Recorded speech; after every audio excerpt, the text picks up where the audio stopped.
என்னங்க என்ன காரணம் சொன்னாரு. கை தூக்குங்கன்னா ஒருத்தவங்க கூட தூக்க மாட்டேங்க. சரி, இப்ப ஐயா வந்து ஆண்கள் ஒருத்தங்க பசங்க ஆண்கள் இல்லாம இந்த விதமான ஒரு ஆன்மீக பணிகளும் நடக்கிறது ரொம்ப கஷ்டம், வாய்ப்பே கிடையாது அப்படிங்கிறத ரொம்ப தெளிவா சொல்லியிருக்கிறாங்க. இதற்கு நான் வந்து ஒரு சின்ன ஒரு கதை கேட்போமா? கதை கேட்க தயாரா இருக்கீங்களா எல்லாரும்? இந்த ஒரு சின்ன கதை ஒண்ணு சொல்றேன் பாருங்களேன். உங்களுக்கு எல்லாம் இது ரொம்ப தெரிஞ்ச கதை தான், இருந்தாலும் சொல்றேன். ஆஞ்சநேயர் கோயில், அனுமார் கோயில் இங்க எதுங்க இருக்குதா? எங்க இருக்குது? எங்க இருக்கு? அதிரமட்டத்தில் இருக்குதா? எத்தனை பேர் போயிருக்கீங்க அனுமார் கோயிலுக்கு? எல்லாருமே போய் அதுக்கு போக இல்லையா? போங்க, ஆஞ்சநேயர் கோயிலாம் போனீங்கன்னு வச்சுக்கீங்களேன். அதை பத்தி ஒரு நிமிஷம் உங்களுக்கு சொல்லிடுறேன். ஆஞ்சநேயர் கோயிலுக்கு போனீங்கன்னாக்கா நவகிரக பாதிப்பு, குறிப்பா சனீஸ்வர பகவான், ஏழரை ஈஸ்வரன் இருக்கார் இல்லையா, அதனுடைய பாதிப்பை நீங்க குறைச்சிக்கணும்னாக்கா ஆஞ்சநேயர் கோயிலுக்கு போகும். சனிக்கிழமை தோறும் போயிட்டு அங்க ஆஞ்சநேயர் கோயிலுக்கு விளக்கு போட்டுட்டு வாங்க. அந்த சனீஸ்வர பகவானால வரக்கூடிய அந்த துன்பங்களில் இருந்து உங்களுக்கு விடுதலை கிடைக்கும். அவசியம் போயிட்டு வாங்க. சரி, இந்த ஆஞ்சநேயர் எப்பொழுதுமே வழிபடுகின்ற கடவுள் யாரு? ராமர். பெண்கள் சொல்லுங்க. ராமர்.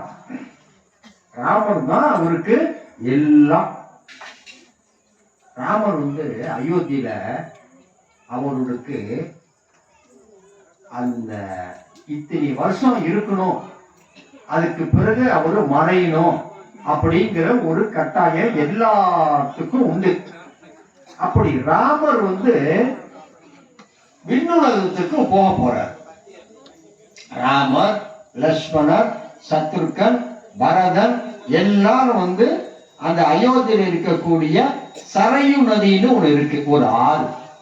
அந்த ஆத்துல இறங்கி ஜலசமாதி ஆவறதுக்காக வேண்டி எல்லா ஏற்பாடும் நடந்துட்டு இருக்கு. அயோத்திக்கு எத்தனை பேர் போயிருக்கீங்க? கை தூக்கலாம். அயோத்திக்கு இந்த ஊர்ல நீங்க நீங்க 2 பேரும் உங்களை கேட்டாரு. இந்த கருங்குளம் ஊர்ல இருந்து எத்தனை பேர் அயோத்திக்கு போயிருக்கீங்க? யாரும் போகல. அவர் அழைச்சிட்டு போவாரு. போகணும். அயோத்திக்கு காசிக்கெல்லாம் ஒரு தடவை போயிட்டு வாங்க. ஊர உலகத்தை பார்க்கணும். அந்த அயோத்தியில ஜலசமாதி ஆவறதுக்கு முன்னால ராமர் பிரான் என்ன செய்யறாரு? ஆஞ்சநேய மூர்த்தி கிட்ட போய், ஆஞ்சநேயா எல்லாருக்கும் நான் செஞ்சிட்டேன், அவங்களுக்கு என்னென்ன வேணுமோ எல்லாத்துக்கும் நான் செஞ்சிட்டேன், உனக்கு நான் இதுவரையும் எதுவுமே செய்யல, உனக்கு என்ன வேணும் கேளு, நான் போறதுக்கு முன்னாடி உனக்கு அந்த வரத்தை கொடுத்துட்டு போறேன் அப்படின்னு ஆஞ்சநேய மூர்த்தி கிட்ட கேட்கிறார். ஆஞ்சநேய மூர்த்தி என்ன சொல்றாருனாக்கா, கேட்கறதுக்கு முன்னாடியே ராமர் சொல்றாரு, நீயும் என்னோட வாப்பா, நாங்க எல்லாம் பரமபதத்துக்கு போறோம், அங்க போய் இருப்போம், என்னோட நீயும் வா அப்படின்னு கூப்பிடுறாரு. அப்ப ஆஞ்சநேயரை, நான் வரல சுவாமி, நான் வரல. ஏன்பா? பரமபதங்கிறது எப்பேற்பட்ட ஒரு விஷயம், அதை நான் உனக்கு கொடுக்கிறேன், நீ வான்னு கூப்பிடுறேன், நீ வரமாட்டேன்னு சொல்றிய, என்ன காரணம் அப்படின்னு கேட்க, அதுக்கு சொல்றாரு அவரு, நான் அங்க பரமபதம் வந்தனாக்கா ராமரா நான் உங்களை பார்க்க முடியுமா அப்படின்னு கேட்கிறார். பார்க்க முடியாது. ஏன்னா ராம அவதாரம் பூமியில இருக்கிறப்ப மட்டும்தான் அவர் ராம அவதாரம் ராமரா இருப்பாரு. அங்க போயிட்டாருனாக்கா அவரு ஸ்ரீமன் நாராயணனா மாறிடுவார். ஸ்ரீமன் நாராயணன்கிறது அவதாரம் தான் ராம அவதாரம். நான் என்னுடைய ராமரை அங்க பார்க்க முடியாது. ராம நாமத்தை கேட்க முடியாது. ராமரை பற்றி சொல்லக்கூடிய கதைகளை எல்லாம் என்னால கேட்காம இருக்க முடியாது. ஆகவே சுவாமி, நான் இங்கேயே பூமியிலே இருந்துக்கிறேன். ஆனா எனக்கு ஒரே ஒரு வரத்தை கொடுங்க. என்ன வரம்னாக்கா, எனக்கு சாகாத வரம், சிரஞ்சீவியா நான் இருக்கணும்னு என்னை வாழ்த்திட்டு போங்க. இந்த பூமியில எங்கெங்கெல்லாம் ராம கதை நடக்குதோ, எங்கெங்கெல்லாம் ராமாயணம் படிக்கப்படுதோ, அங்கெல்லாம் நான் போய் உட்கார்ந்து அந்த கதையை கேட்பேன். ஆகவே எனக்கு சிரஞ்சீவியா இருக்கக்கூடிய பாக்கியத்தை கொடுங்க அப்படின்னு அந்த ராமர் கிட்ட அவர் கேட்கிறார். அப்படி ராமர் போறப்ப, சரி நீ உனக்கு வேணும் ராமநாமத்தை நீ கேட்டுக்கிட்டே இருக்கணும்.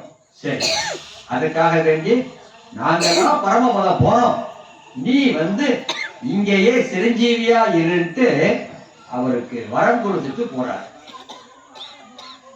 புரியுதுங்களா? அப்ப இந்த ராமர்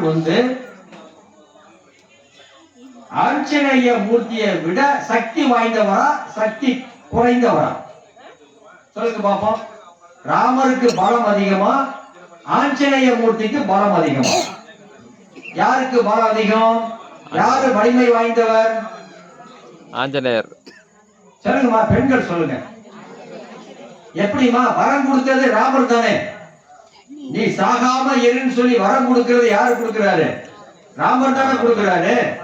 அப்ப வரம் இப்படிக்கு வலிமையா இருந்தாக்கா இவரே சாகாமல இருந்துக்கணும். வரம் கொடுத்தது ராமர் இல்ல. அப்ப யாரு வலிமை வாய்ந்தவர்? இந்த நிகழ்ச்சிப்படி ராமர் தான் வலிமை வாய்ந்தவர். சீம நாராயணுடைய அம்சமா வந்தவர். அப்படிப்பட்ட அந்த ராமபிரானையே ராமபிரானுக்கும் ஆஞ்சநேய மூர்த்திக்கும் ஒரு சமயத்துல ஒரு போர் வந்துச்சு. உங்களுக்கு இதெல்லாம் தெரியாது, இதை தெரிஞ்சுக்கீங்க. ஆஞ்சநேயருக்கு ஆஞ்சநேயருடைய சுவாமி தான் ராமர். அப்படி இருக்கக்கூடிய ராமருக்கும் ஆஞ்சநேய மூர்த்திக்கும் ஒரு கட்டத்துல ஒரு போர் வந்துருச்சு, சண்டை வந்துருச்சு. அந்த சண்டையில யாரு ஜெயிச்சிருப்பான்னு நினைக்கிறீங்க? ஆஞ்சநேயர் தான் ஜெயிச்சார். சொல்லுங்க பெண்கள், சொல்லுங்க, யார் ஜெயிச்சிருப்பாரு? ராமருக்கும் ஆஞ்சநேயருக்கு சண்டை வந்துருச்சு, யுத்தம் நடக்குது. யார் ஜெயிச்சிருப்பாங்க? தெரியல. பாருங்க, அந்த நிகழ்ச்சியை சொன்னோம்னாக்கா இந்த அன்பு எப்படிப்பட்டதுங்கிறத நீங்க புரிஞ்சுக்கலாம். ஒரு அன்பு முன்னாடி சொன்ன, அந்த பிள்ளைக்கறி சமைச்சு கொடுத்த பெற்ற தாயினுடைய அன்பை சொன்னேன். அது பெண்களுக்கு பக்தியா இருந்துச்சு. இப்ப ஆண்களுக்கு சப்போர்ட்டா ஆண்களுக்கு உரிய ஒரு அன்பு சொல்ற பாத்துக்கங்க. ராமபிரான் அயோத்திக்கு வந்த பிறகு ஒரு பெரிய யாகம் ஒண்ணு செய்யறார். அந்த யாகத்துக்கு உரிய ஏற்பாடுகளை எல்லாம் காட்டுல வியாசர் முனிவரும் விஸ்வாமுத்திரரும் ஏற்பாடு செஞ்சிட்டு இருக்காங்க. காட்டுல எல்லா பொருள்களையும் திரட்டி கொண்டு வந்துட்டு இருக்காங்க. அந்த நேரத்துல காசிராஜன், காசியை ஆண்ட ராஜா அந்த காட்டு வழியா வேட்டையாடிக்கு வர்றார்.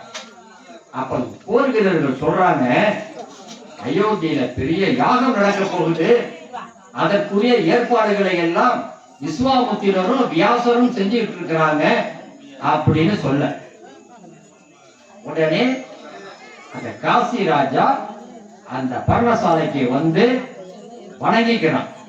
உள்ள போகக்கூடாது. என்ன காரணம்னா, இவன் வேட்டையாடிட்டு வர்றதுனால உயிர்களை கொலை செஞ்சிருக்கான். கொலை செஞ்சவன் அந்த உள்ள வரக்கூடாது. அதனால வெளியில நின்றுகிட்டே அங்க இருக்கக்கூடிய விஸ்வாமுத்திரரையும் வியாசர் முனிவரையும் 2 கையால வணங்குறான். அந்த நேரம் போதாத நேரம், அந்த நேரம் பார்த்து உள்ள இருக்கிற விஸ்வாமுத்திரரு வேற ஒரு வேலையா எட்டி போயிட்டாரு. அங்க இருக்கக்கூடிய வியாசர் இப்படி எட்டி பார்க்கிறாரு. காசிராஜா வணங்கணும்னு வியாசர் முனிவரும் வணங்குறாரு. இவ்வளவுதான் நிகழ்ச்சி நடந்துச்சு. நாரதர் அங்கிருந்து வந்தார். ஆஞ்சநேய மூர்த்தியினுடைய அன்பினை இந்த உலகத்துக்கு தெரியப்படுத்தணும் அப்படின்னு உங்களுக்கு எல்லாருக்கும் நல்லா தெரியும் நாரதருடைய வேலை என்னங்கிறது. நாரதர் வந்து என்ன பண்ணாரு, நேரடியா விஸ்வாமித்திரர்கிட்ட போய், விஸ்வாமித்திர முனிவரே, நீங்க 2 பேரும் இந்த வீட்டுல இருந்தீங்க, எல்லா ஏற்பாடுகளையும் பார்த்துட்டு இருந்தீங்க. காசிராஜன் வந்தான், உங்களை வந்து நம்ம வணங்கல, ஆனா வியாச முனிவரை மட்டும் வணங்கிட்டு போயிட்டானே, இது சரியா? இது உங்களை அவமானப்படுத்துற மாதிரில இருக்குது அப்படின்னு சொன்ன உடனே விஸ்வாமித்திரர் ஏற்கனவே கோபக்காரர். இதை சொன்ன உடனே அவருக்கு கோபம் வந்துருச்சு. உடனே ராமரை கூப்பிடுறார். ராமர் அங்கேயிருந்து வர்றார்.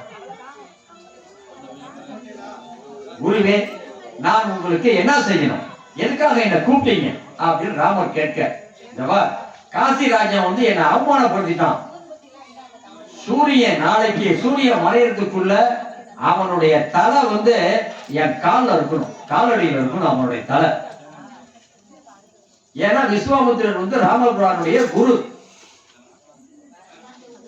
சரி, குருவினுடைய ஆணையை நாம் நிறைவேற்றி வைக்க வேண்டும் அப்படின்னு சொல்லிட்டு உறுதி கொடுத்துட்டு காசிராஜனை நோக்கி தேடிக்கிட்டு ராமர் புறப்படுறார். இந்த நாரதர் என்ன பண்ணாரு, இவர்கிட்ட சொன்ன மாதிரியே இங்கேந்து போய் அந்த காசிராஜன் கிட்ட நடந்ததெல்லாம் சொல்லி, உன்னை கொல்றதுக்கு விஸ்வாமித்திரர் வந்து ராமரை அனுப்பி வச்சிருக்கிறார், நீ தப்பிக்கவே முடியாது. நீ தப்பிக்கணும்னா உனக்கு ஒரே ஒரு வழி இருக்கு. அது என்ன வழினாக்கா, ஆஞ்சநேயருடைய அம்மா அஞ்சனை அவங்க வந்து இந்த காட்டுக்கு அடுத்த ஒரு காட்டுல உட்கார்ந்து ஒரு குடில் அமைச்சு இறைவனை வணங்கிக்கிட்டு தன்னுடைய பொழுதை போக்கிக் கொண்டிருக்கின்றார்கள். இறைவனையே நினைச்சுக்கிட்டு சதா காலமும் தவம் செய்துகிட்டு இருக்கிறாங்க. அவங்க கிட்ட போய் நீ சரணடைஞ்சிரு. அவங்க யாரு, ஆஞ்சநேய மூர்த்தியோட அம்மா. அவங்க கிட்ட சரணடைஞ்சிட்டாராக்கா அவங்க எப்படி உன்னை காப்பாத்திடுவாங்க. நீ என்ன செய்யணும், போன உடனே அவங்க காலில் விழுந்துரு. காலில் விழுந்துட்டு எழுந்திருக்காத, என் உசுரை காப்பாத்துறதுக்கு நீங்க உறுதிமொழி கொடுங்க. அவங்க சரின்னு சொன்ன பிறகு நீ எழுந்திரி காலை விட்டு அப்படின்னு சொல்றாரு. அதே மாதிரியே அந்த காசிராஜன் என்ன பண்றா, நேரடியா அந்த அம்மா கால போய் விழுந்துட்டு என்ன காப்பாற்றணும் அப்படிங்கிறான். அந்த அம்மா, சரிப்பா நீ ஏந்திரியும் நான் காப்பாத்துறேன். இல்ல எனக்கு நீங்க வந்து உறுதிமொழி கொடுங்க. யாருக்கிட்ட இருந்துப்பா உன்னை காப்பாற்றணும், அதெல்லாம் நான் ஒன்னும் சொல்ல மாட்டேன். என் உசுரை காப்பாற்றணும், நீங்க எனக்கு உறுதிமொழி கொடுங்க அப்படிங்கிறான். அவங்களும் வேற வழி இல்லாம, சரிப்பா யாரா இருந்தாலும் பரவாயில்ல, நான் உன்னை காப்பாத்துறேன் அப்படின்னு உறுதிமொழி கொடுத்த பிறகு காசிராஜன் எழுந்திருச்சு அந்த அம்மா கிட்ட நடந்ததெல்லாம் சொல்றான். இந்த மாதிரி நடந்துச்சு, என்னை கொல்றதுக்கு ராமர் வந்துட்டு இருக்கிறாரு, வேற வழி இல்லைன்னோட அந்த அம்மா பதறி போயிடுச்சு. ராமர் கிட்ட இருந்து காப்பாத்துறதுக்கு யாரால முடியும்? ஒரே ஒரு ஆளால தான் முடியும். அது யார்? அவரு ஆஞ்சநேயர். இந்த ஆத்மநாதர் தான், அவருதான், சிவபெருமான் தான். ஆஞ்சநேயர் யாரு? சிவபெருமானுடைய ருத்ராம்சத்திலிருந்து பிறந்தவர் தான் ஆஞ்சநேயர். உடனே இந்த அம்மா என்ன சொல்றாரு, தன்னுடைய பையனான ஆஞ்சநேய மூர்த்திய தன் மனசுக்குள்ள நினைச்ச மாத்திரத்துல ஆஞ்சநேயர் அங்க தோன்றுறாரு. இந்த மாதிரிப்பா நடந்து போச்சு, இந்த காசிராஜனை காப்பாற்றணும், நீ தான் காப்பாற்றணும், வேற ஆள் கிடையாது, உன்னை விட்டா வேற ஆளே கிடையாது, நீ தான் காப்பாற்றணும் அப்படின்னு சொல்றாரு. உடனே ஆஞ்சநேய மூர்த்தி என்ன பண்றாருனாக்கா, தன்னுடைய வாள் இருக்குல்ல, வாள் வந்து அவருக்கு பெரிய ஒரு வரப்பிரசாதம். என்னன்னாக்கா, வாள் மிகவும் வலிமையானது, அவர் நினைச்ச மாத்திரத்துக்கு நீண்டு போய்கிட்டே இருக்கும். அந்த அவருடைய ஆஞ்சநேயருடைய வாள் மூலமா ஒரு கோட்டை மாதிரி அமைக்கிறார். அதுக்குள்ள காசிராஜனை உட்கார வைக்கிறார். உட்கார வச்சுட்டு மேல அவர் உட்கார்ந்துட்டார். ராமர் எல்லா இடத்திலும் தேடிட்டு வர்றார் காசிராஜனை. கடைசியில இந்த கோட்டைக்குள்ளதான் காசிராஜன் இருக்கிறான் அப்படின்னு தெரிஞ்சுக்கிட்டு, இந்த கோட்டை யாரோடதுன்னு கேட்க, யாருடைய கோட்டை இது அப்படின்னு கேட்கிறார். மேல உட்கார்ந்து இருக்கிற ஆஞ்சநேய மூர்த்தி, பிரபு இது என்னுடைய கோட்டை தான் பிரபு, ஓ, ஆஞ்சநேய மூர்த்தியா? என்னப்பா இங்க உட்கார்ந்து இருக்கிற? ஒண்ணும் இல்ல பிரபு, இந்த மாதிரி நிகழ்ச்சி நடந்து போச்சு, உங்ககிட்ட இருந்து காப்பாத்துறதுக்காக வேண்டி காசிராஜனை சுத்தி நான் ஒரு கோட்டையை அமைச்சிருக்கிறேன். அப்படியா? அடே, என்கிட்ட இருந்து நீ காப்பாத்திருவியா? உனக்கு அவ்வளவு சக்தி இருக்குதா அப்படின்னு ராமர் கேட்க, இருக்கு பிரபு, நீங்க என்ன நினைச்சாலும் சரி, இந்த காசிராஜனை கொல்வதற்கு நான் விடமாட்டேன். என்னுடைய அன்னையாரிடத்திலே அபயம் தேடி வந்தவன். நீங்கள் எத்துணை பானங்கள் போட்டாலும் சரி, உங்களுடைய நாராயண அஸ்திரத்தை உபயோகிச்சாலும் சரி, ராமபானத்தை போட்டாலும் சரி, இந்த காசிராஜனை நான் காப்பாற்றியே தீருவேன் என்று சொன்னான். உடனே ராமருக்கு கோபம் வந்துருச்சு. என்ன என்கிட்டயே நீ இப்படி சொல்றியே அப்படின்னு சொல்லிட்டு ஒவ்வொரு பானமா விடுறாரு. அந்த பானங்கள்லாம் போய் போய் கோட்டையில பட்டு பட்டு திரும்பி திரும்பி ராமர்கிட்டே வந்துருச்சு. கடைசியில மிக வலிமையான ராமபானத்தை எடுத்துட்டார். ராமபானத்தை எடுத்தார்னாக்கா அதற்கு தோல்வியே கிடையாது. அப்பேற்பட்ட சக்தி வாய்ந்தது இந்த ராமபானம். இந்த ராமபானத்தை எடுத்து போடுறாரு. அதே மாதிரி இந்த ராமபானம் நேரா போனுச்சு இல்ல, போயிட்டு அந்த கோட்டையை 3 முறை சுத்தி வலம் வந்துட்டு கோட்டையை வணங்கிட்டு திரும்பவும் ராமர்கிட்டயே அது வந்துருச்சு. ராமருக்கு ஒண்ணுமே புரியல. தான் போடுகின்ற இத்துணை பானங்களும் சக்தி இழந்து செயலிழந்து போவதற்கு என்ன காரணம் அப்படின்னு யோசிக்கிறார். உங்க யாருக்காச்சும் ஏதாச்சும் மனசுல படுதா, ஏன் அது செயலிழந்து போனுச்சுன்னு? யாருக்காச்சும் என்ன காரணம்னா, ஆஞ்சநேய மூர்த்தி கோட்டைக்கு மேல உட்கார்ந்துகிட்டு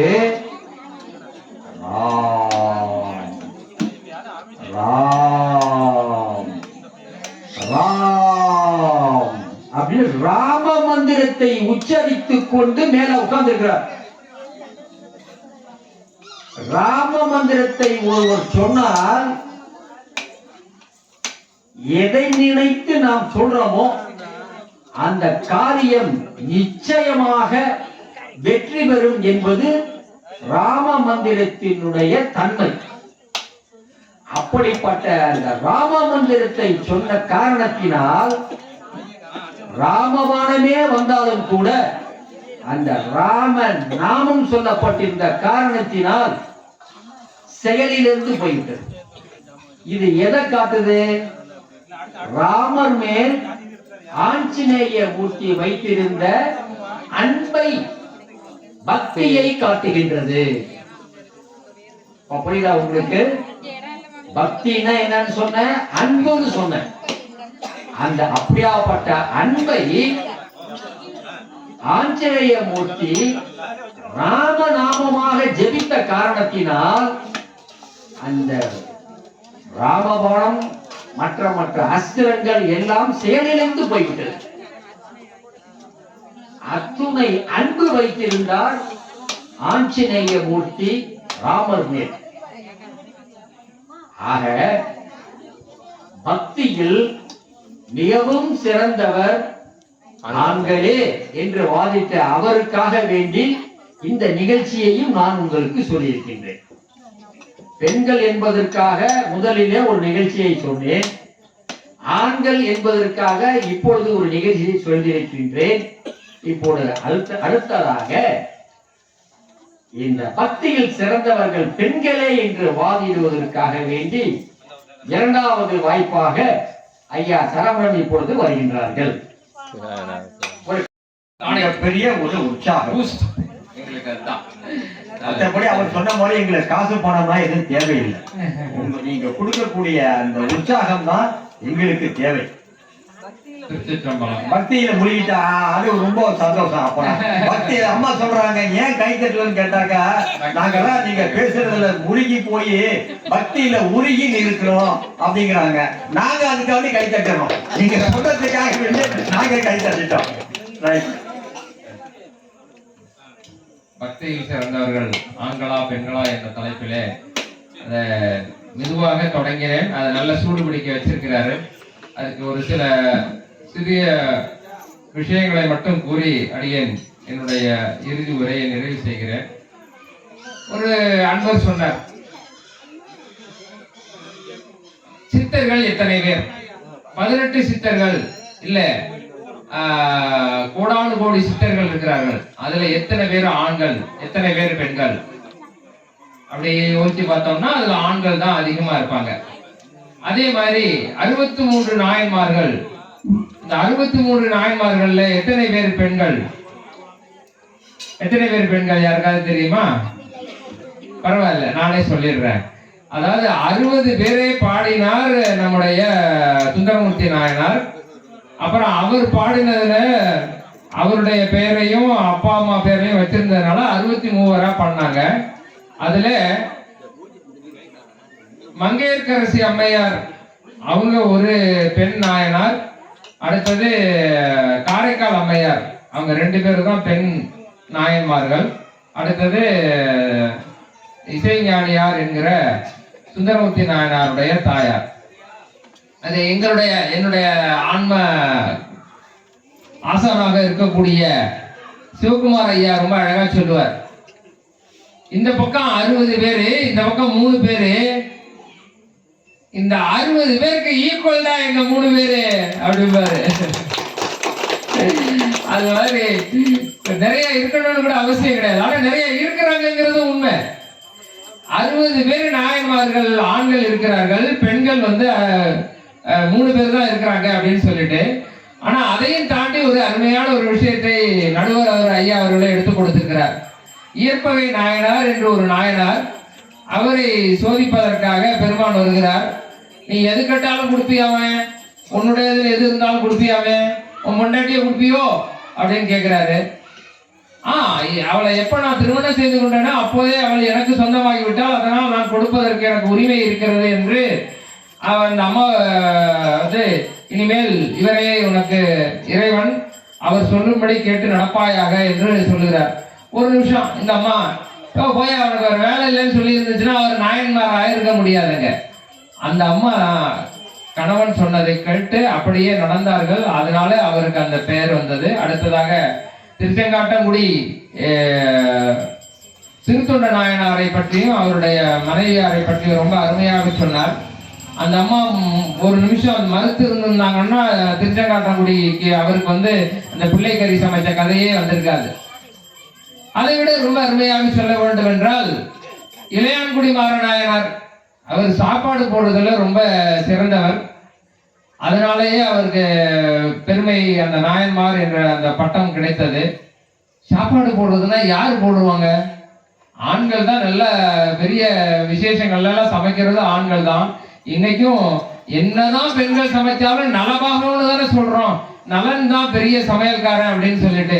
இருந்தாலும் வீட்டை பொறுத்த வரைக்கும் அம்மா தான் பெரிய ஆளு. இதுக்கு ரொம்ப அருமையா சின்ன ஒரு இதை சொல்றேன், நடந்த விஷயத்த சொல்றேன். ஒரு பிச்சைக்காரன் வாசல்ல நின்று, அம்மா தாயே பிச்சை போடுங்கம்மான்னு சொல்லி தர்மம் பண்ணுங்கம்மான்னு கேட்டுட்டு இருக்கான். அந்த திண்ணையில ஐயா உட்காந்துக்கிறாரு, சேர்ல உட்காந்துக்கிட்டு பேப்பர் படிச்சுட்டு இருந்தவரு அந்த பேப்பர் கீழே இறக்கி அவனை பார்த்துட்டு மறுபடியும் படிச்சுட்டு இருக்கிறார்.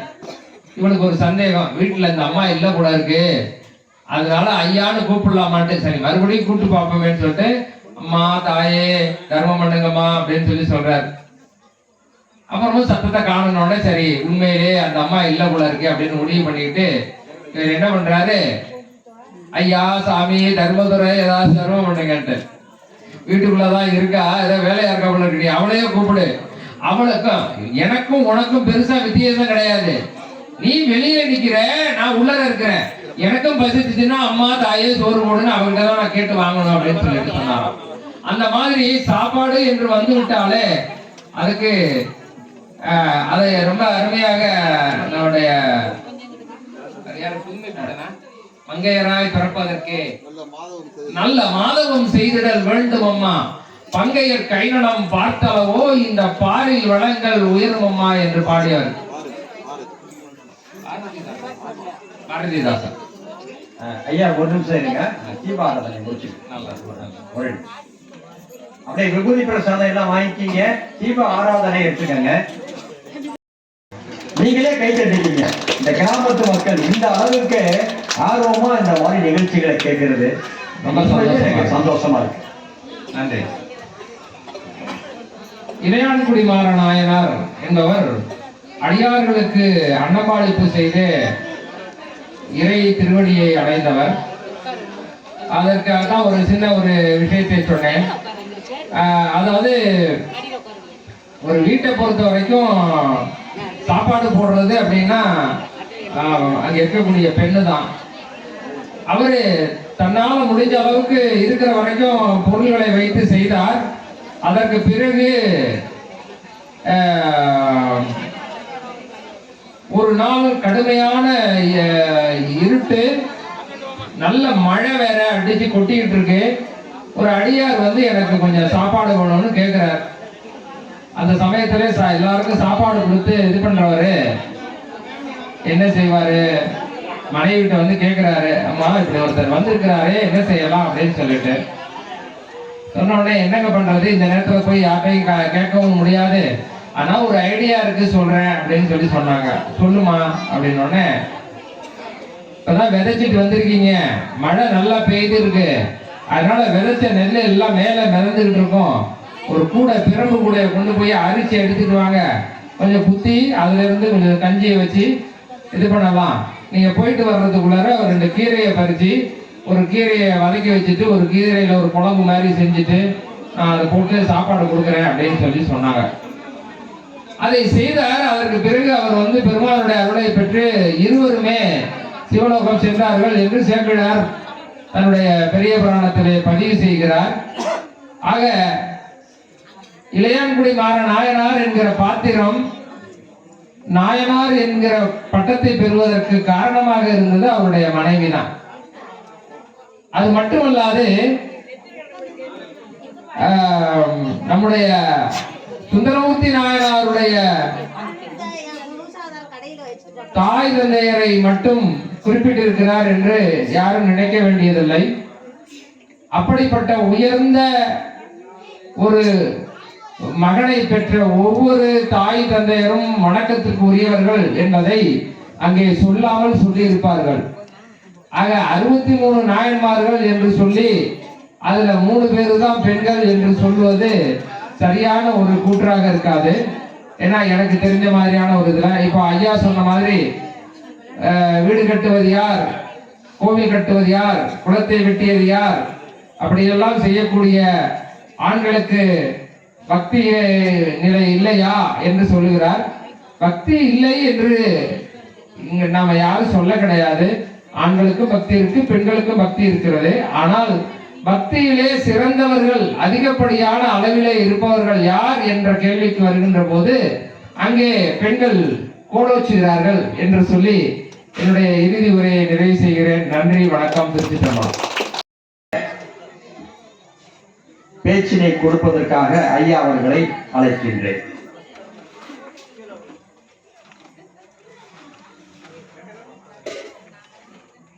குளிர்ந்த காற்றும் கொட்டும் பனியும் கொள்ளை கொள்கின்ற நேரத்தில் கூரையை தாங்கி சிவனை ஏங்கி பிடிக்கின்ற இந்த திருக்கூட்டத்திற்கு மீண்டும் அடியரின் பணிவான வணக்கத்தை சொல்லி ரொம்ப சந்தோஷமா இருக்கு. என்னுடைய வயது 52. நான் ஒரு 2000 மேலே ஏறி இருப்பேன் சின்ன வயசுலயே. ஆனா பள்ளிக்கூடம் போகல. நம்ப மாட்டேங்க தானே இப்படியெல்லாம் பேசுறான்னு சொல்லி. இதுக்கெல்லாம் காரணம் இறைவனுடைய திருவருள் தான். ஆனா நான் படிச்ச படிப்பு குருகுல கல்வி. குருகுலம்னா காரைக்குடிக்கும் தேவக்கோட்டைக்கும் இடையில அமராதிபுரம்.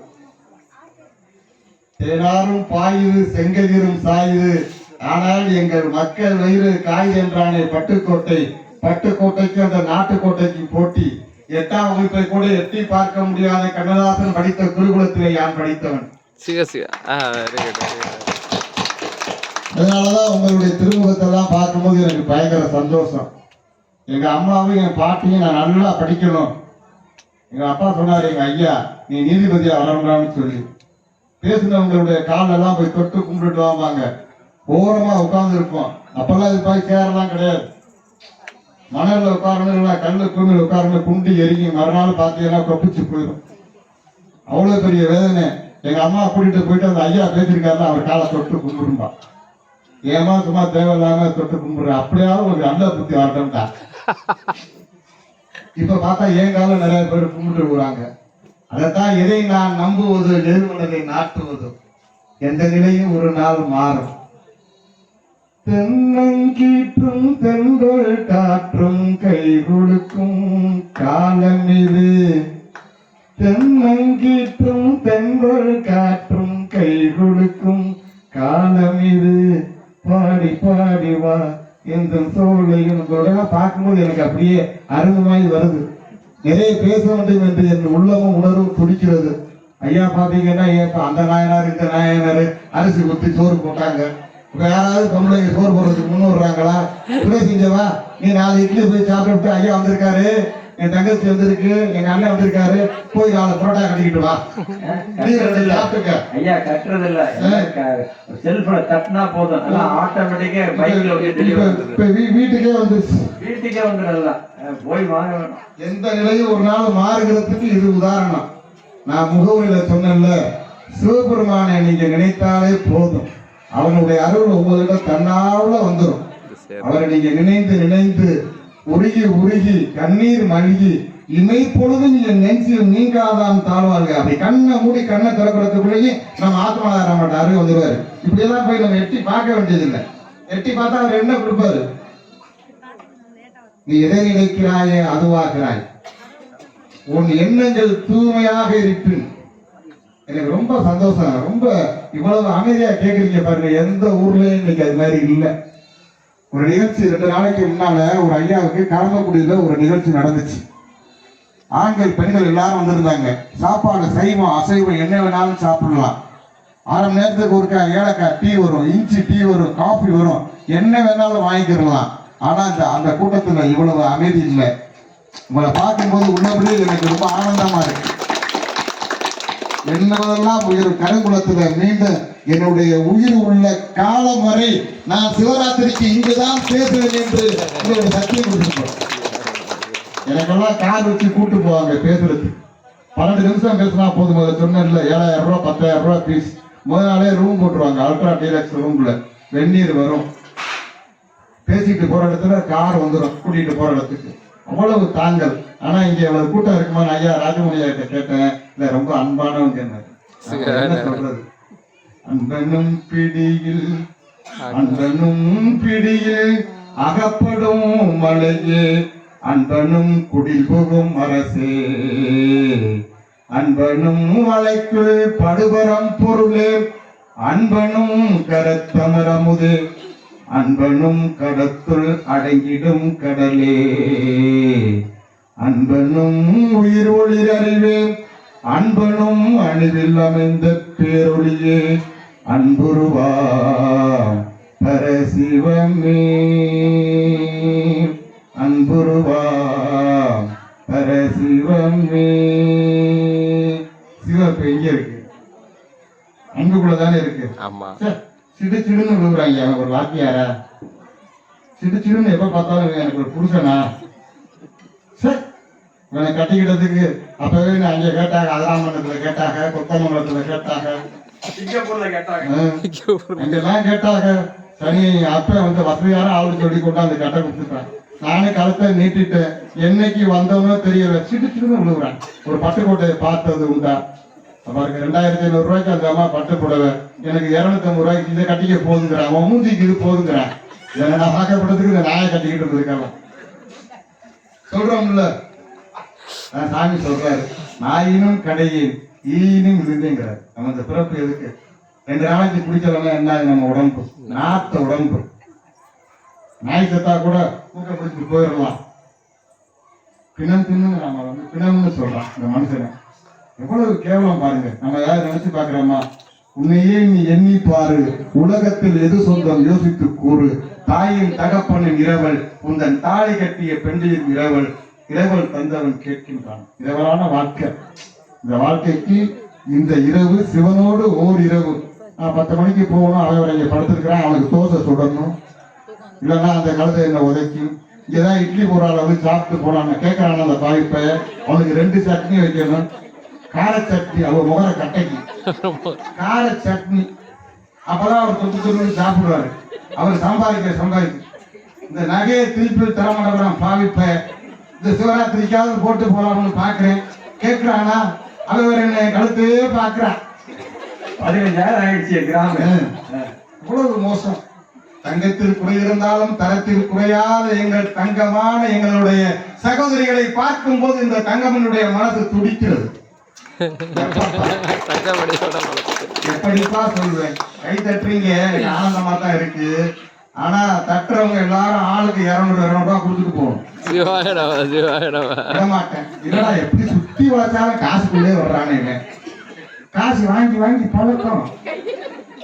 இந்த பொண்டாட்டி கேட்பாருல போகும்போது எத்தனை ரூபாய் வாங்கிட்டு வந்தேன்னு. எங்கடா காசு? வாங்கின காசு நீ யார்கிட்ட கொடுத்துட்டு வந்தேன்னு கேட்டா நான் என்ன சொல்றது? அது வேற பையன் எனக்கு. போகும்போது பையன் பாப்பா மணி 10 இருந்தாரு. எல்லாம் அண்டமா முனிவரெல்லாம் அடங்கி நான் அதற்குள்ள ஐயா அழகாக சொன்னார். தாயா இருந்தாலும் காலமா இருந்தாலும் அவங்க பேச்சை கேட்கணும்ல. என்னதான் இருந்தாலும் ஆம்பளை புள்ள 4 பெத்தாலும் 3 பெத்தாலும் ஒருத்தனை வளர்க்கின்றாலும் என்ன சொல்றான்? இந்த பிள்ளைய பத்ததுக்கு ஒரு கல்லை பத்திரிக்கலாம் தான் இந்த சொல்றாமா இல்லையா? போன வாரம் என் தங்கச்சி வந்தா வீட்டுக்கு. அண்ணே ஐயா காசி, அயோத்தி, டெல்லி, அலகாபாத், இந்திராகாந்தி அம்மா பிறந்த ஊருக்கெல்லாம் கூட்டிகிட்டு போறாராம். இப்போ சலுகையில் டிக்கெட் போட்டிருக்காராம். வெறும் 13,000 ரூபா தானா, 12 நாள் டூரா. ஒரு நாளைக்கு என்னென்ன 1,100 ரூபா என்னைய அனுப்பி வைங்கன்னா. சரி அதனால இல்லாம நானும் வர்றேன், திரும்ப இன்னொரு காப்போம். நான் 4 முறை தான் போயிருக்கிறேன், இப்போ 5வது முறையா உன்னையும் கூட்டிகிட்டு வர்றேன். உனக்கு கட்டி கொடுத்தா அவனையும் கூட்டிகிட்டு வாப்போம், அவனுக்கு டிக்கெட் போடுறேன்னு. நீ ஒன்றும் சும்மாலாம் தர வேண்டாம்னே. ஒரு 10,000 ரூபாய் கடன் கொடு, அடுத்த மாதம் நான் தேங்காய் வெட்டி கொடுத்துடுறேன், டூரை சிறப்பாக செய்வோம்னு கூட்டிக்கிட்டு இருந்த என் பொண்டாட்டி காதில் விழுந்துருச்சு. 10,000 கேட்கிறாளே பாய் உண்ட. அங்கிருந்து ஏன் அடுத்த மாதிரி தேங்காய் வெட்டி வித்துட்டு கொடுக்க வேண்டியதானே? இவரை 10,000 கேட்கிறாள். இவரை நான் பார்த்துக்கிட்டேன். என்ன கல்யாணி உங்க அண்ணி கேட்கிறாரு, தங்கச்சி கேட்கிற 10,000 கொடுப்போம்மா. குடு குடு குடுத்து குடுத்துதான் குடும்பம் கெட்டு போச்சு. குடு நீ குடு. அப்படியே என்னமோ அவ சம்பாதிச்சுட்டு வந்தது மாதிரி, அவ அப்ப விட்டு அழிக்கிட்டு வந்தது மாதிரி. குடு, நீ கொடுத்துட்டு இரு, நீ பாப்போம்னு சொன்னோன்னு எனக்கு கொடுக்க மனசு வருமா? அப்புறம் எப்படி பக்தி மார்க்க பெண்கள் மத்தியில வளரும்? 10,000 ரூபாய் கொடுக்கறதுக்கு ஒரு தொப்புள் கொடி உறவு. தங்கச்சிக்கு கொடுக்க மனம் இல்லாத என்னுடைய என்னுடைய தாய்மார்கள்லாம் உட்கார்ந்து இருக்கிறீங்க. அம்மா சொன்னாங்க 63 நாயன்மார்கள், 60 பேர் ஆண்கள், 3 பேர் பெண்கள் சமமாக பாதித்து விட்டார்கள். இன்னும் சமமாக பாதித்து விட்டார்கள். ஒரு தோசை சுட தெரியல, ஒரு சட்னி வைக்க தெரியல, நாங்க எதுக்கு ஹோட்டலுக்கு போறோம்? எவ்வளவு அமைதி, எவ்வளவு அன்பு பாருங்க. உங்களுக்கெல்லாம் இடம் கொடுத்து, உங்களுக்கெல்லாம் நல்ல சேலை, நல்ல 1 3 தொகட்டா வாங்கி கொடுக்க சொல்லி விட்டு பாருங்க பாருங்களேன். அதுக்கு சட்டை பாவமா இருக்கு, ஏதோ பறி கொடுத்தது மாதிரி. இருந்தாலும் இவங்க பேசுறாங்க பட்டிமன்றம்னு சொல்லிட்டாங்க. வேற சேகரையா வேற ஏற்பாடு பண்ணிட்டாரு. அங்கிட்டு வேற திருவாசத்தையே பாடிக்கிட்டு இருக்காரு பாலையா.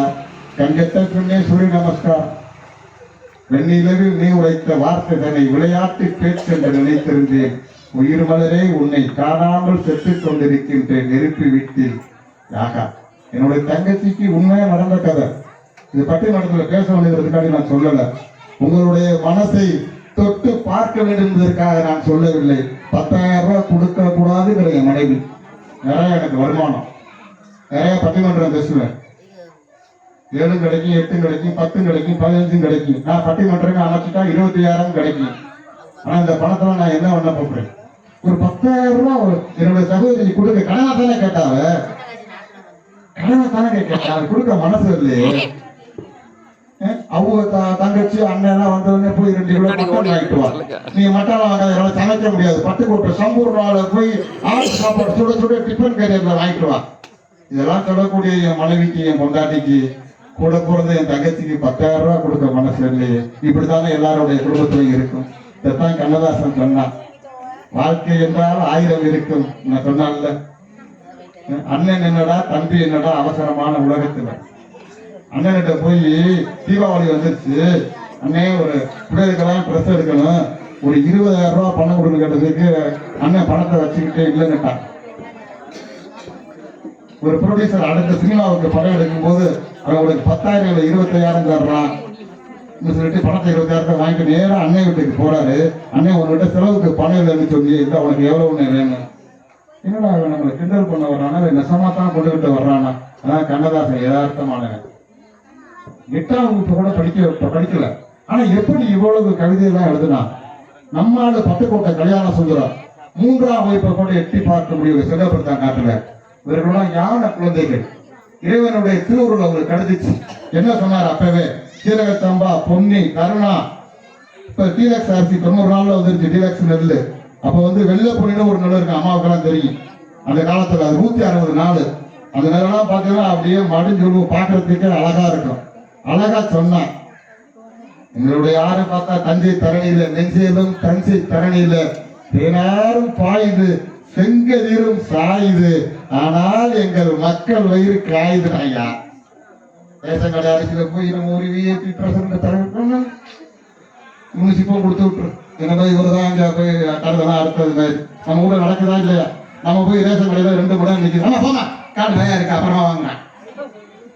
இதைத்தான் அவர் அழகா எழுதினாரு. சூழ்ச்சியிலே சூரமைத்து சுயநலத்தால் கோட்டை கட்டி சுடர்விட்ட நீதி தன்னை தூக்கி எரிந்து விட்டு சாட்சிகள் வேண்டாம் சகலமும் நான் என்று சதிராடு வீணர்களின் அதிகார உலகமட. அந்த அதிகாரம் படைத்தவங்களுக்கு கீழே சிக்கிக்கிறோம், தவிக்கிறோம். ஆனாலும் நம்மளுடைய பிள்ளைகள் படித்து அறிஞ்சு மேல வரணும்னு எவ்வளவு சந்தோஷப்படுறோம். இதை விட என்ன வேணும்? அருள்கூர்ந்து நீங்கள் சிந்தித்து பார்க்க வேண்டும். எனதருமை தாய்மார்களே சகோதரர்களே, உங்கள்ட்ட அருமையான ஒரு விண்ணப்பத்தை வைக்கிறேன். அண்ணன் கிட்ட 5 ரூபா இருக்கு, தங்கச்சி கிட்ட 3 ரூபா இருக்கு. 2க்கு இடைப்பட்ட ரூபாய் எத்தனை? 3 இங்க 5, 2 ரூபா தானே வித்தியாசம். இதுதானே தர்ம நியாயம்? இல்ல, 1 ரூபா தான் வித்தியாசம். என்னடா தாய் பேர 5 ரூபாய்க்கு 3 ரூபாய்க்கு வித்தியாசம் 2 ரூபா இல்லடா, நீ 1 ரூபான்னு சொல்றியடா. இதுதாங்க தர்ம நியாயம். அது ஐயா கிட்ட இப்ப 5 சப்பாத்தி இருக்கு, அங்க 3 சப்பாத்தி இருக்கு. 5 3 எத்தனை? 8. சத்தமா சொல்லுங்க, சொன்னா என்ன குறைஞ்சா பேரு? 8. ஒரு சிவனடியார் ஐயா மாதிரி பாருங்க, சட்டையெல்லாம் கலட்டிட்டு வந்தார். எப்படி புள்ளக்கறி வேணுமோ அது மாதிரி நான் வந்திருக்கேன், எனக்கு ஏதாவது அன்னதானம் பண்ண முடியுமான்னு கேட்கிறாரு. தங்கச்சி ஐயாவும் யாத்திரை போறா பழனிக்கு. புளியோதரை எல்லாம் முடிஞ்சாச்சு. அம்மா செஞ்சு கொடுத்த பொங்கல் எல்லாம் சாப்பிட்டாச்சு, பழங்கள்லாம் சாப்பிட்டாச்சு. மீதி இருக்கிறது ஐயா கிட்ட 5 ரொட்டி, தங்கச்சி கிட்ட 3 ரொட்டி. அவமா பழம் இருந்து பிறந்த பிள்ளைன்னு சொல்லிட்டு தங்கச்சியை கூட்டிட்டு போறாரு. சிவனடியார் எனக்கு அதுல பங்கு வேணும்னு கேட்கிறாரு. அவர் ஒண்ணு சொல்லிட்டாரு. என்ன சொன்னாருன்னு கேட்டீங்கன்னா, 5 3 8 இருக்கு, இந்த 3ஐயும் சமமா பிரிச்சு சாப்பிடணும்னு. இந்த சாமியாரெல்லாம் இப்படிதான் எப்பவுமே கொஞ்சம் கூட குறைச்சி கொடுத்தா சமமா வேணுங்கிறாங்க. சரி பார்த்தாரு, எப்படி சமமா பிரிக்கிறது? பெரிய ஆச்சரியம் இல்லை. சரி, சாமியார் சொன்னதுல ஐயாவுக்கு ஒரு சிந்தனை வந்துச்சு. இந்த 5 3 துண்டா போட்டா எவ்வளவு வருது? 5 எத்தனை? 15. சத்தமா சொல்லு. என்ன பாரு, நான் மயக்கில கிடந்து கத்துறேன். நீங்க ஒரு வார்த்தை கேட்கிறப்ப எங்க பேச்ச நீங்க கேட்கல தானே? இப்பதானே சொன்னேன். யாரு அமைதியா இருக்கிறீங்களோ அவங்களுக்கு தான் சாமி அருள் கொடுக்கும். நீங்க பாட்டுக்கு அங்கே இந்த மாவுல இருக்கக்கூடாது, மாவு நேரத்தை வச்சா மாவு பிடிச்சி போயிருக்குமே நினைக்க கூடாது. அமைதியா இருந்தா கேட்கிற கேள்விக்கு பதில் சொல்லணும். அப்பதானே நீங்க சென்ஸா இப்பதாக ஒரு அர்த்தம். நீங்க வேற சிந்தனை இருக்கீங்கன்னு 5 3 15. அந்த தங்கச்சிட்ட வந்தது 3 3 3 பிரிச்சா எத்தனை? 9 9 15 எத்தனை? 24. 24 3 பேரும் பங்கு வச்சா எத்தனை? 3 8 24. 3 8 24.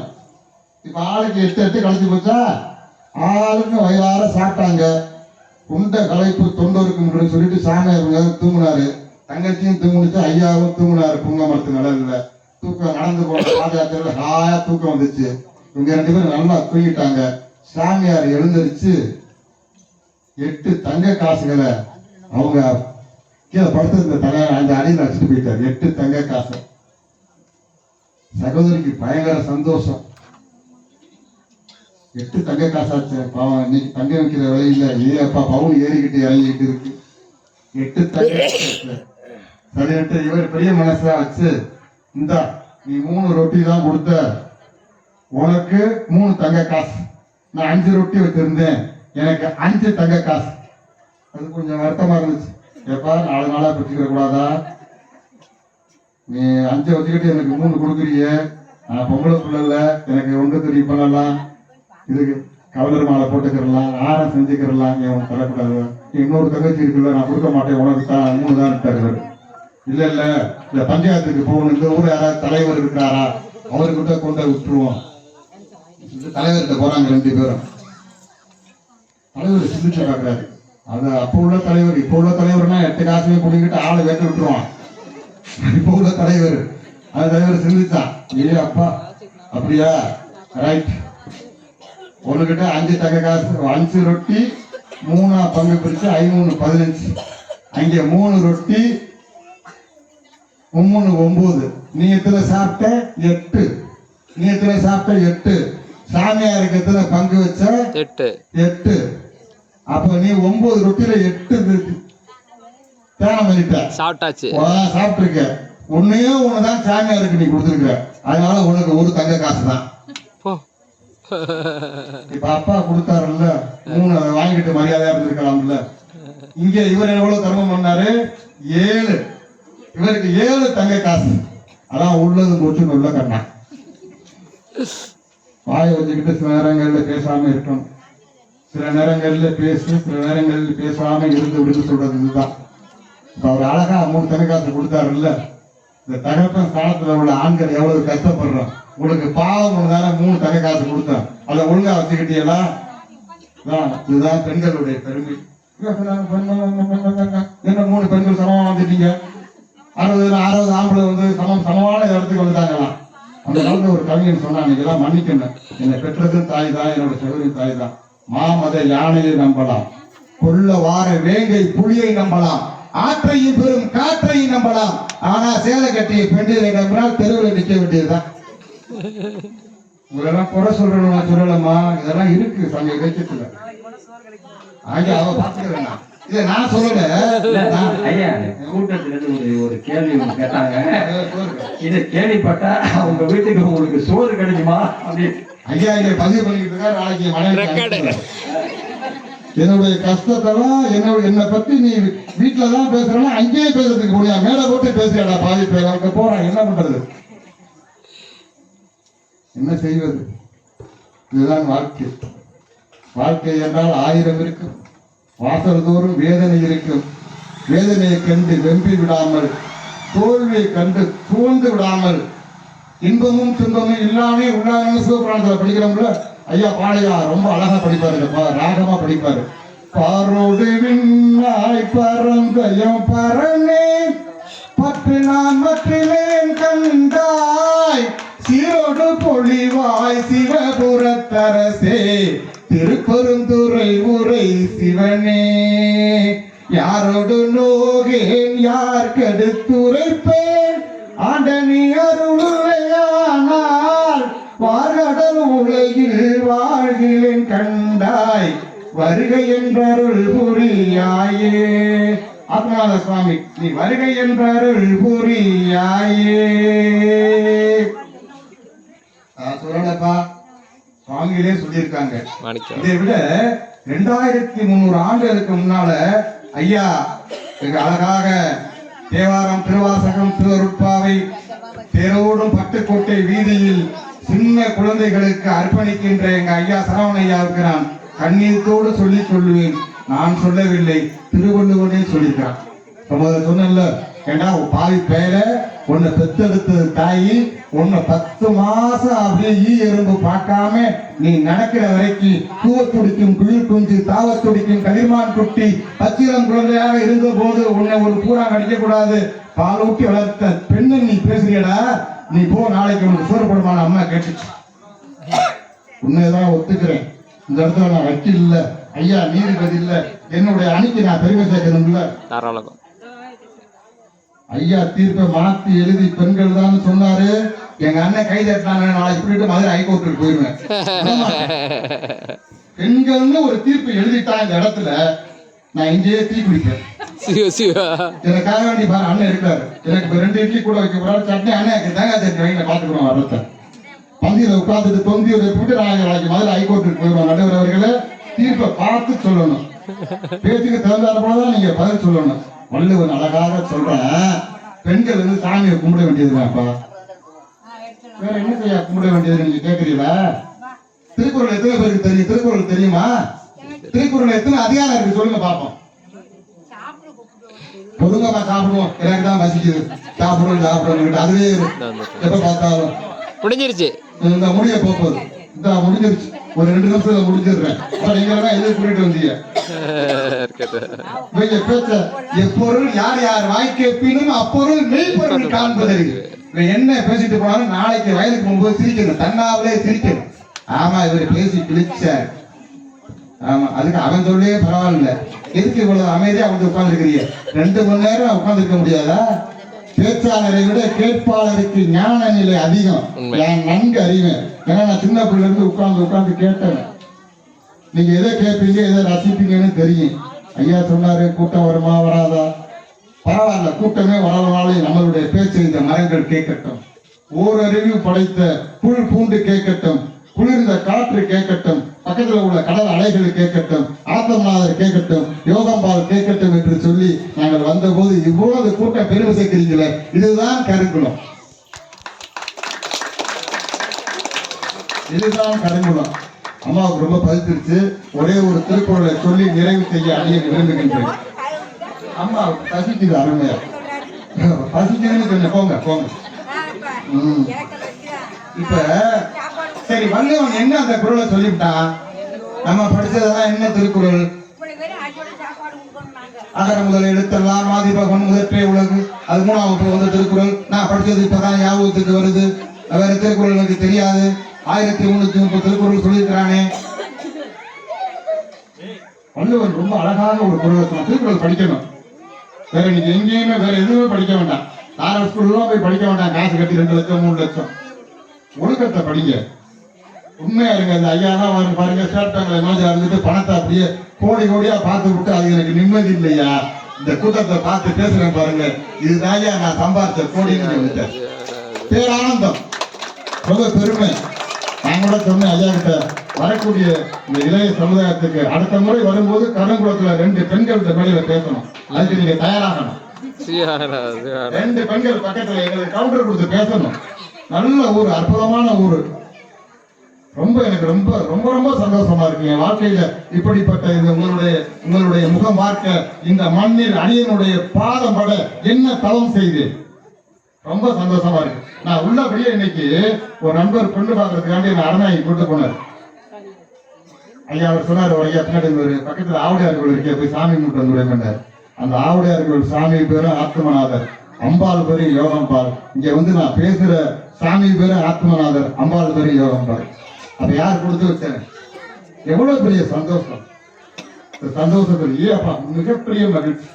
உள்ள நுழைஞ்சுட்டு இருக்கும்போது எனக்கு ஒரு பெரிய எஸ்பி போன் பண்ணாரு மெட்ராஸ்ல. அவர் போன கூட வச்சுட்டேன். எனக்கு ரொம்ப ஆனந்தம். கூட்டம் நல்லா இருக்கு, நான் பேசிட்டு உங்களுக்கு அப்புறம் பதிவு எடுத்து அனுப்புங்கன்னாரு. ரொம்ப மிகப்பெரிய சிந்தனை, லஞ்சமே வாங்காத மிகப்பெரிய அதிகாரி அவர். இன்னொரு பையன் சிங்கப்பூர்ல இருக்கிறான், நெடுஞ்செழியன்னு சொல்லிட்டு. அவரே போன் பண்ணும்போது, ஐயா பாருங்க பட்டிமன்றம் பேச போறேன், நான் என்ன பேசணும்னு தெரியல, நல்லா பேசுவார் ஐயா, அவருக்கு கவுண்டர் கொடுத்து பேசணும். எனக்கு ஆண்களுங்கிற தலைப்புல கொடுத்துட்டாங்க, பெண்கள் தான் நிறைய இருக்கிறாங்க, நான் எப்படி பேச போறேன்னு என்னுடைய மனசு அப்படியே துடிச்சுக்கிட்டு இருந்துச்சு. உங்களெல்லாம் பார்த்த உடனே ரொம்ப ஆனந்தம், மிகப்பெரிய சந்தோஷம். நைட்டெல்லாம் எனக்கு தூக்கம் வராது, தனாவே திருத்திக்கிட்டு இருக்க போறேன் 100 மாதிரி. உண்மை. வள்ளுவன் என்ன சொன்னான் தெரியுமா? பெண்களுக்கு சொல்றேன், எனக்கு கண்ணியத்தோடு கேட்கணும், கடமையோடு கேட்கணும்.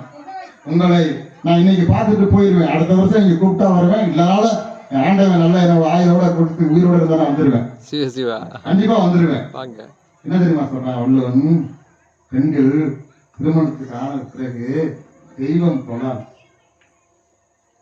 நல்லா அந்த குரலை நீங்க படிக்கணும். நாளைக்கு திருக்குறள் புக்கை வாங்கி வீட்டுல அப்படியே சாமி அறையில வச்சுக்கிறாங்க, அந்த ஒரு குரலை மட்டும் பார்க்கணும்.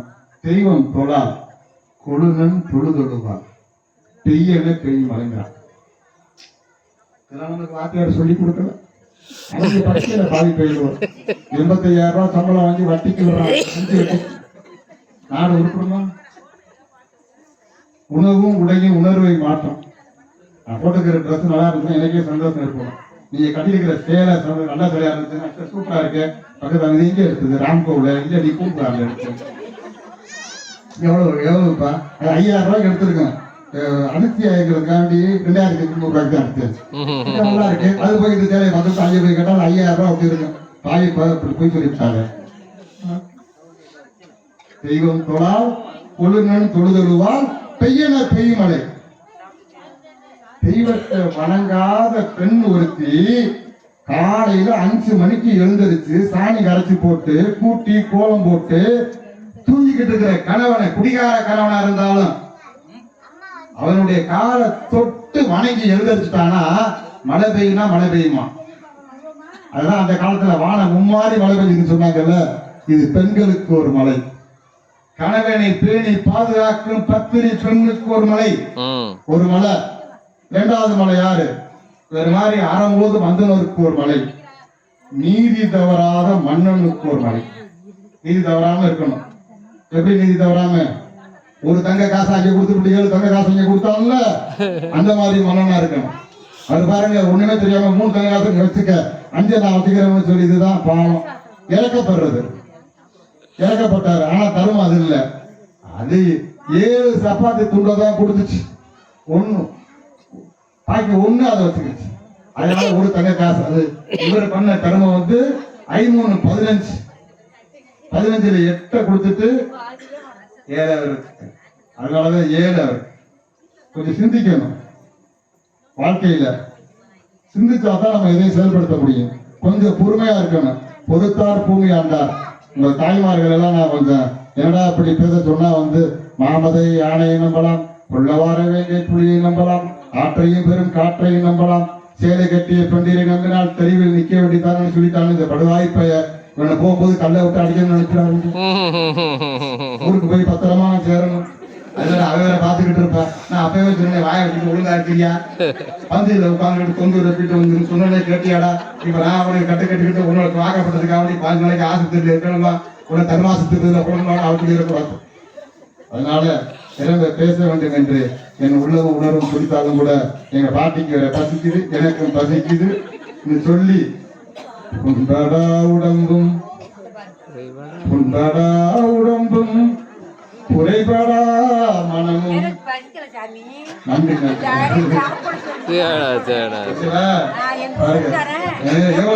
எவ்வளவு சந்தோஷம் பாருங்க. என்ன பாருங்க, மருவத்தி உடம்பும் குறைபடா மனமும் பொய்படாத ஒழுக்கமும் பொருந்தி. எப்படி நம்மளுக்கு சாமி அருள் வழங்குவாருன்னு கேட்டா, எந்த சூழ்நிலையும் பொய் சொல்லக்கூடாது.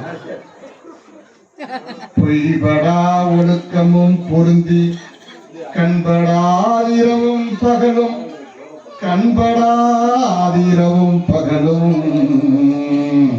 ஆத்மார சுவாமிய கண்படாதிரவும் பகலும் நிந்தனையே கருத்தில் வைத்து ஏத்திதற்கிசைந்தே உண்பனே எனினும் சாப்பிடுறது, உண்பனே எனினும் உடுப்பனே எனினும். ட்ரெஸ் பண்றதுல மேக்கப் 12 மணிக்கு என் மனைவி மேக்கப் பண்ணிட்டு இருக்கிறான். என்னடின்னு கேட்கிறேன். நல்லா இருக்கான்னு பாத்துக்கிறேன் கண்ணாடி கண்ணு 20 அடி. உண்பனே எனினும் உடுப்பனே எனினும் உலகரை நம்பினேன். உலகத்தை நம்ப முடியலடா, அதை பண்றேன் இதை பண்றாங்க, என் கடனை தள்ளுபடி செய்ய மாட்டேங்கிறான். எப்படா டிவியில வரும்னு பாத்துக்கிட்டு 3 போக நகை அதை வச்சு அது எப்படா வரும், என்னைய செக்ரட்டரி உண்டா உன்னை பார்த்து நான் கவனிக்கிறேன், சின்னத்தடா கவனிக்கிறேன். அது பாட்டுக்கு காலங்கள் போய்கிட்டு இருக்கு. நம்ம எப்போ போறோம்னு நம்மளுக்கே தெரியல. உண்பனே எனினும் உடுப்பனே எனினும் உலகரை நம்பிலேன் எனது நண்பனே நலம் சார் பண்பனே உன்னையே நம்பினேன். ஆத்மநாத சாமி, உன்னையே நம்பினேன் உன்னையே நம்பினேன் கைவிடே கைவிட்டாதா. நல்ல மாப்பிள்ளை கிடைக்கணும், நல்ல பொண்ணு கிடைக்கணும், உன்னதான் நம்பி இருக்கிறேன். கைவிடே அருட்பெருஞ்சோதி அருட்பெருஞ்சோதி தனிப்பெரும் கருணை அருட்பெரும் ஜோதி. எல்லா உயிர்களும் இன்புற்று வாழ்க. உலகத்துல யார் இறைவனுடைய திருவருளை பெற முடியும்னா எந்த உயிரையும் கொல்லக்கூடாது, கொன்ன உயிரை சாப்பிடக்கூடாது. இந்த வயிறுக்கு பேரு பிணந்துன்னு கல்லறைன்னு பேரான். 24,000 இட்லி சாப்பிட்டுருக்கேன், 13,000 சப்பாத்தி சாப்பிட்டுருக்கேன், 3 அண்டா சாம்பாரா கொடுத்துருக்கிறேன், 2 லட்சம் தேங்காய் சட்னி போயிருக்கு உள்ள 51 வயசுக்குள்ள. எப்படியா கணக்கு பார்த்த? இதுக்கு பேரு மருள்னு பேர். இந்த வயிறு பிணந்துன்னு கல்லறை இந்த வயிறு. ஆக வயிற்ற நம்ப வேண்டாம். பிகர் இல்லாத இடத்துல சுகர் வந்துருச்சு. இப்ப எல்லாருக்கும் யாரை பார்த்தாலும் சுகர். வைத்தியம் எல்லாம் பைத்தியமா போச்சு. நாடு நலம் பெற, நல்லாட்சி வளர்ந்திட, நீங்க எல்லாம் வாழ்வாங்கு வாழ்ந்திட வாழ்த்துகிறேன், வணங்குகிறேன். வாய்ப்புக்கு நன்றி கூறி பெண்களை விட ஆண்களை சிறந்தவர்கள் பக்தியில் என்று சொல்லி நல்ல தீர்ப்பினை தாருங்கள். நடுவர் அவர்களை நீங்க நிரம்ப படிச்சவரு, கூட்டத்தை பார்த்து பெண்களுக்கு ஒன் சைடு பண்ணிட்டீங்க. நாங்க நாளைக்கு மதுரை ஹைகோர்ட்டுக்கு போறது உறுதிதான், விடமாட்டோம். மதுரை ஹைகோர்ட்ல எங்களுக்கு தீர்ப்பு கிடைக்கணும். டெல்லிக்கு போயிடும் சுப்ரீம் கோர்ட். அப்ப என்ன ஆண்கள் யாரு பாருங்க. உங்களுக்கு எல்லாம் பாருங்க, காலையில இருந்து விரதம் இருந்து இந்த குளிர்ந்த காட்டுல சட்டை கூட போடாம அப்படியே திருநீற்றை கொடுத்து தீபாராதனை செய்த ஒரு ஆண்கள் தான். நீ சும்மா வந்து வேஷம் போடலாம், ஒன்று சேர்ந்தது என்ற கோஷங்களுக்கு குறைவில்லை. இவர்கள் வேஷங்கள் தான் எவருக்கும் புரியவில்லை என்று சொல்லி நல்ல தீர்ப்பினை தாருங்கள். இவ்வளவு அமைதியாக காத்திருந்த கருங்குளத்து மக்களை மனதார வேண்டி வணங்குகிறேன். இவர்கள் நல்லாட்சி மலர, இவர்கள் நாடெங்கும் செலுத்திட, ஊர் போட்டு உத்தமர்களாக வளர்ந்திட உங்களை வாழ்த்துகிறேன், வணங்குகின்றேன். நிறைய பேச வேண்டும் என்று என் உள்ளம் உணரும் துடித்தாடும் கூட விருப்பம் இல்லாமல் விடைபெறுகிறேன். நன்றி, வணக்கம்.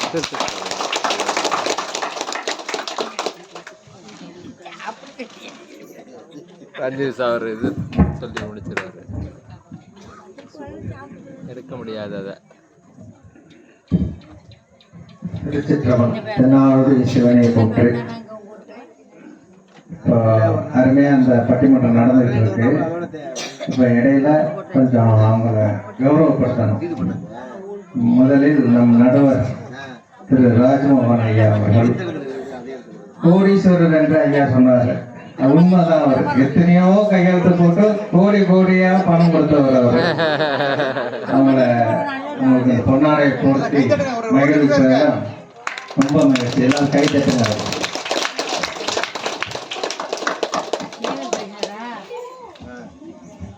அடுத்ததாக ஐயா தங்கமணி ஐயா, ஐயா தங்கம் அப்படிதான் பேசுறாரு. வள்ளலார் ஐயாவா கத்தர் அவரு. அவர் கருத்துக்கள்லாம் நிறைய இருக்கு, சொன்னது கொஞ்சம் தான். பம்பாயில போய் தமிழ் சங்கத்துல பரிசு வாங்கிட்டு வந்தவர். அவர் பேச்சாற்றலை வந்து நம்ம எப்பவும் கேட்டுக்கிட்டே இருக்கோம். அந்த அளவுக்கு சிறப்பானவர். நம்ம ஊருக்கு வந்திருக்காரு, அவர் ரொம்ப வாழ்த்தி மகிழ்கிறோம். அடுத்த நன்றி. அடுத்தது பட்டிமன் உணவு முடிச்சுட்டு வந்து தீர்ப்பு சொல்றதா ஐயா சொல்றாங்க. எல்லாரும் கொஞ்சம் உணவு எடுத்துட்டு வந்துடலாம். திருச்சிற்றம்பலம். தீர்ப்பு ஒத்தி வச்சிருக்கீங்களா? திருவண்ணாமலை அருணாச்சல ஈசன் உங்களுக்கு நீண்ட ஆயுளையும் நீங்காத செல்வத்தையும் கொடுத்து உங்கள் குடும்பத்தாரோடு உற்றார் உறவினரோடு மகிழ்ச்சியாக வாழ வேண்டும் என்று இந்த தருணத்திலே நான் வேண்டிக் கொள்கிறேன்.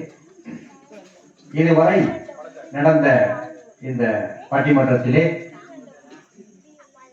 பக்தியில் சிறந்தவர்கள் பெண்கள் தான் என்று சரவணன் ஐயா அவர்கள் பல நிகழ்ச்சிகளை சுட்டிக்காட்டி அணிக்கு வலு சேர்த்தார்கள். ஆனால் பக்தியில் சிறந்தவர்கள் ஆண்கள் தான் என்று நகைச்சுவையோடு நம்மளை எல்லாம் சற்று சிந்திக்கவும் சிரிக்கவும் வைத்த தங்கமணி ஐயா அவர்கள்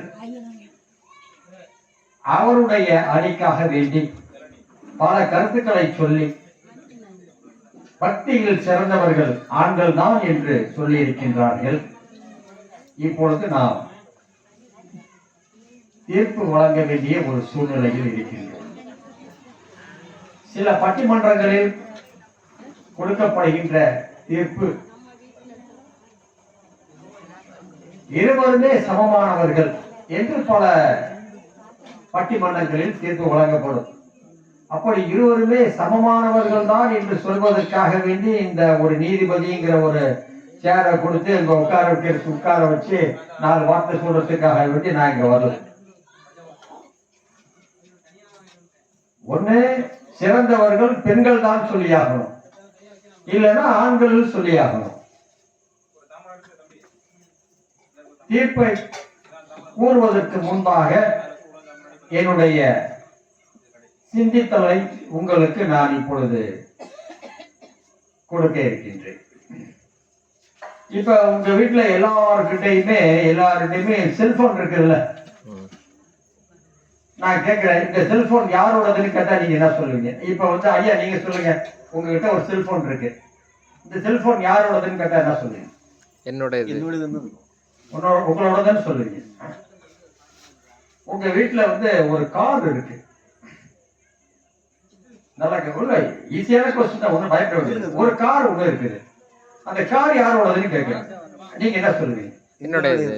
எங்க வீட்டுல உள்ளது. அதான் நீங்க என்னோட கார் சார் அப்படின்னு சொல்லுவேன். அதே மாதிரியே ஒரு வீடு இருக்கு, ஒரு இடம் இருக்கு, ஒரு தோப்பு இருக்கு, அந்த தெருக்கு பாருங்க தென்னந்தோப்பு, அது என்னோடதுங்க அப்படின்னு தானே சொல்லுவீங்க. அதுல எந்த விதமான மாற்று கருத்தும் இல்ல. இப்ப எனக்கு உடம்பு கொஞ்சம் சரியில்லை, பனி பெஞ்சிட்டு இருக்கு, பனியில நனைஞ்சிட்டேன், மழையில நனைஞ்சிட்டேன், உடம்பு முடியாம போயிடுச்சு. அப்ப நீங்க என்ன பார்க்க வரப்ப ஒரு பழத்தை வாங்கிட்டு நம்ம ஊர்ல பட்டிமன்றம் செஞ்சாரு நடுவர் அப்படின்னு சொல்லிட்டு பார்த்துட்டு பழத்தை எல்லாம் கொடுத்துட்டு போறப்ப நீங்க என்ன சொல்லிட்டு போவீங்க? உடம்ப பாத்துங்க. அதுக்கு முன்னாடி என்ன சொல்லுங்க? அந்த உடம்ப என்ன சரி, உடம்ப பாத்துக்கன்னா யார் அவர் உடம்ப பாத்துக்கிறதா? உங்க உடம்ப பாத்துக்கங்க. என்ன சொல்லுவீங்க? உங்க உடம்ப பாத்துக்கங்க. வேற ஏதாச்சும் பதில் இருக்கா? இல்ல. இப்ப எனக்கு உடம்பு முடியாம நான் இருக்கேன், பாக்குறதுக்கு வரீங்க, எல்லாம் செஞ்சுட்டு போறப்ப 4 வார்த்தையை பேசிட்டு போறப்ப என்ன சொல்லுவீங்க? உங்க உடம்ப நல்லா பாத்துக்கங்க, கொஞ்சம் கவனிச்சு நல்லா பாத்துக்கங்க. சொல்லுவோமா சொல்ல மாட்டோமா? கண்டிப்பா சொல்லுவோமா? இது யாரோட செல்லுன்னு கேட்டப்ப என்ன சொன்னீங்க? என்னோட செல்லு. அப்ப செல்லுங்கிறது தனியா இருக்கு, அவரு தனி நபர், இது ஒரு பொருள், அவரு ஒரு பொருள். இது யாரோட கார்னு கேட்டேன், என்ன சொன்னாரு? என்னோட கார்னு சொன்னாரு. கார் தனியா இருக்கு, இவரு தனியா இருக்காரு. எனக்கு உடம்பு சரியில்லை, அது பழத்தைய குடிச்சு போறப்ப உங்க உடம்ப பாத்துக்கங்கன்னு சொல்றாரு. புரியுதா உங்களுக்கு? உடம்பு தனியா, என் உடம்பு வேற, நான் வேற, என்னோட உயிர் வேற, ஆன்மா வேற. சிவாய. உங்களுக்கு இந்த கிராமத்துல உள்ளவங்களுக்கு அதை புரிகிறதுக்காக வேண்டி நான் முயற்சி செய்கிறேன். உங்களுக்கு சற்று கஷ்டமான விஷயம்தான், ஆனா உங்களுக்கு புரியுதான்னு பாருங்க. இந்த செல்லு யாரோடதுன்னு கேட்கிறப்ப என்னோட செல்லுன்னு சொன்னீங்க. இந்த செல்லு தனியா இருக்கு, என்னோடங்கிறத நான் தனியா இருக்கேன், நான் வேற செல்லு வேற. சரியா? இந்த சேர் யாரோடது? சேகர் ஐயாவோடது. சேகர் ஐயா தனியா இருக்காரு, இந்த சேர் தனியா இருக்கு. சரியா? ஒருத்தர் உடம்பு முடியாம இருக்கிறப்ப உங்க உடம்ப பத்திரமா பாத்துக்கங்க.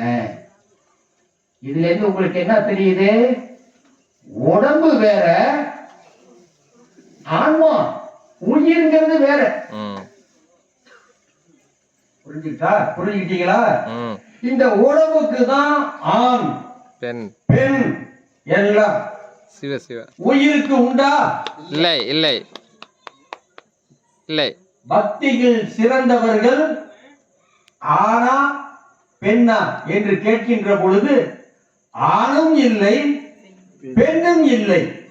நமக்குள்ளே இருக்கக்கூடிய நம்முடைய ஆன்மா. ஆன்மா. சிவ சிவ. வாய்ப்புக்கு நன்றி. விடைபெறுகின்றேன். சிவ சிவ. அருமை அருமை.